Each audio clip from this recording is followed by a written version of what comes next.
What's up, guys? For today's movie, I will tell you a story of a rebellious but kind girl that can defy even the king for the sake of the truth and her beliefs. So, just relax out there and let me tell you what happened in the movie.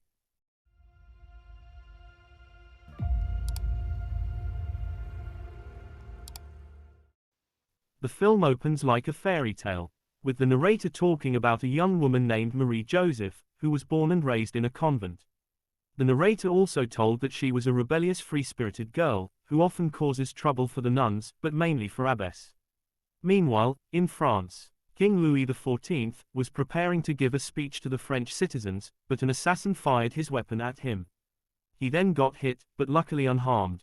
Fearing for his own mortality, the king was told by Dr. Labarthe that there was a special underwater creature who possesses magical powers that can grant him immortality. So, he immediately sent a group of fishermen, led by Captain Yves de la Croix, to capture it. Later on, they've encountered the creature, and it was happened to be a mermaid, so they proceed to capture her with a net. Her mate was also caught and attempted to fight off the fisherman, but Yves simply lets him go back into the ocean, and told that they only needed the female before heading back to France. In another instance, Dr. Labarthe told to the king that the procedure to make him immortal can be accomplished during an eclipse, and it involves cutting out the mermaid's organ. The only one against this was Father François Lachaise, the king's most closest aide.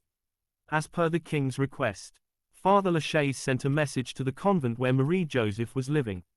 Then he traveled to the convent with a crew to bring the girl back with them, giving her the impressions that she was traveling to play music in Versailles. Later on, they arrived in Versailles, and Marie-Josephe was amazed by how beautiful the city looks. She then befriends a servant named Magali, but everyone else who doesn't know that she was somehow related to the king, looked down upon her as a common outsider. The following morning, King Louis met with Jean-Michel Lintillac, a son of a wealthy baron. Then Lintillac told to the king that his father was gravely ill and ready to pass on.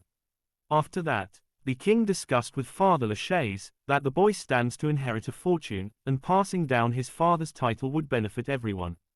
Meanwhile, Marie-Josephe was strolling out with Magali, when she noticed that the others were staring at her. Later on, they went to a fountain where she saw Yves for the first time. And while she was staring at the statue, the king and his men suddenly arrived, so Marie-Josephe loses her balance and fell into the fountain. So, Lintillac immediately pulled her out. Then she met the king for the first time, though he still doesn't tell her his relationship to her. Beneath the castle, Yves and his men brought the mermaid into a chamber. Then King Louis learned that she was despondent and gloomy after being separated from her mate, so he ordered the men to get her well, so that the procedure may go through without a hitch. Later on, as Marie-Josephe tried to practice in her room, she sensed a vibration against her harp and followed the noise she heard. Then it leads her to the chamber where the mermaid was being kept. And there, she met the mermaid and was stunned by her. Then Yves came by to catch her, but Marie-Josephe said that the mermaid was making some kind of musical noise, which she syncs up with her violin playing. The next day, Marie-Josephe played music with the royal troupe in front of the king's bed, before Magali helps her get ready for a ball later that afternoon. At the ball, everyone was in awe of Marie-Josephe's beauty. Then, she shared a dance with the king in front of everyone. She later found him outside painting a picture of a woman. He then told Marie-Josephe that she reminds him of her. After that scene, the king appointed Lintillac with the title of duke, and later holds a dinner in his honor.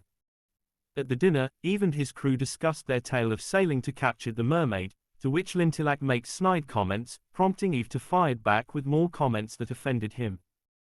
And after that, Marie-Josephe went to visit the mermaid again, and goes underwater to be closer to her.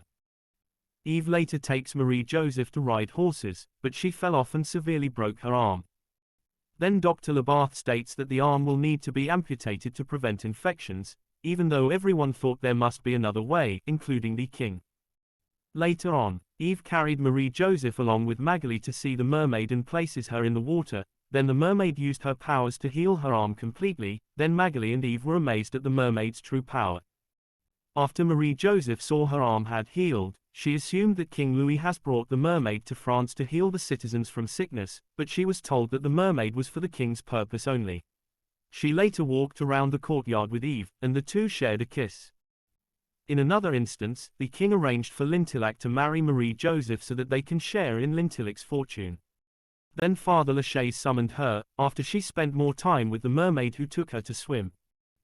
After that, the king came to clear to Marie-Josephe about him being her father, and then told her that he wanted her to marry Lintillac, but she refused and runs away while crying, leaving Louis feeling remorseful. Later on, Father Lachaise went to visit the mermaid and she communicates with him telepathically. Realizing she was a living creature with feelings, he confronted Dr. Labarthe about killing her to fulfill the king's wishes, but Labarthe fully planned to go ahead regardless. Then Father Lachaise brought his complaints to King Louis, who also refused to change his mind. Meanwhile, Marie-Josephe went to see the mermaid herself, and she showed her a vision of Yves being the one to capture her. Then, Yves slipped the picture of the procedure under Marie-Josephe's door, alerting her to the king's real plans for the mermaid. She then trashed the musical instruments, and then confronted her father over his plans. Then she said that she will marry Lintillac if he lets the mermaid go, but he refused to honor her wishes, so she has no choice but to fulfill her father's command. As everyone prepares for the wedding, Father Lachaise went to Marie-Josephe's room to quietly brought her to save the mermaid. After she escaped, she went to the chamber where Yves was also trying to get the mermaid out. Though Marie-Josephe reminds him of how he captured the mermaid, so he committed to set it free with her. But they were found by Dr. Labarthe and his men, so they fought him off to give the mermaid time to escape. Unfortunately, he shot Yves and fell into the water, then the mermaid pulled Yves with her as she swims out and went to sea. And Marie-Josephe got Dr. Labarthe caught in a rotating wheel that pulled him underwater. Then, Marie-Josephe made it went to the side of a cliff where she saw Yves was okay, because the mermaid helped him.